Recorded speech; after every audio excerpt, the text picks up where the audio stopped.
Salam əziz şagirdlər. Biz bugün sizinlə havada su buxarı mövzusu haqqında danışacağıq. Dərsdən öyrənəcəyik. Bulud necə yaranır? Buludlar neçə növə ayrılır və duman nədir? Buludun yaranması.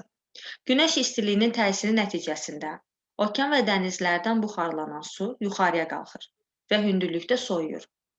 Bu zaman su buxarı maye və ya bərk buz kristallarına çevrilərək bulud yaradır. Buludların üç əsas növü vardır. Lələkli buludlar,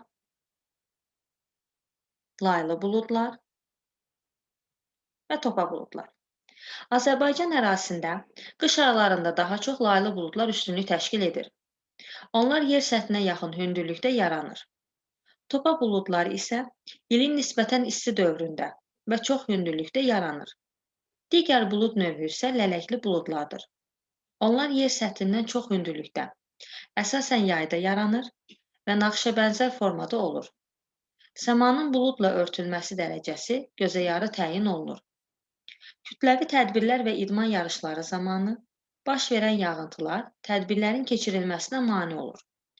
Bunun qarşısını almaq üçün xüsusi təyyarələrin köməyi ilə buludlara quru buz və ya zərərsiz kimyəvi maddələr buraxılır.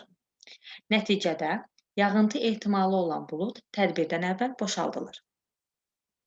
Bəzən buxarlanan su hündürlüyə qalxmadan yer səthinə yaxın məsafədə soyuyaraq su zərrəciklərinə çevrilir. Bu zaman duman yaranır. Qatı duman görmə məsafəsini azaldır. Nəqliyyatın işinə mane olur. Buna görə də hava və dəniz limanlarında xüsusi duman dağıdan qurğulardan, avtomobillərdə isə duman əleyhinə işıqlardan istifadə olunur. Əziz şagirdlər, sizinlə mövzumuz burada yekunlaşır. Növbəti dərslərdə görüşmək ümidi ilə.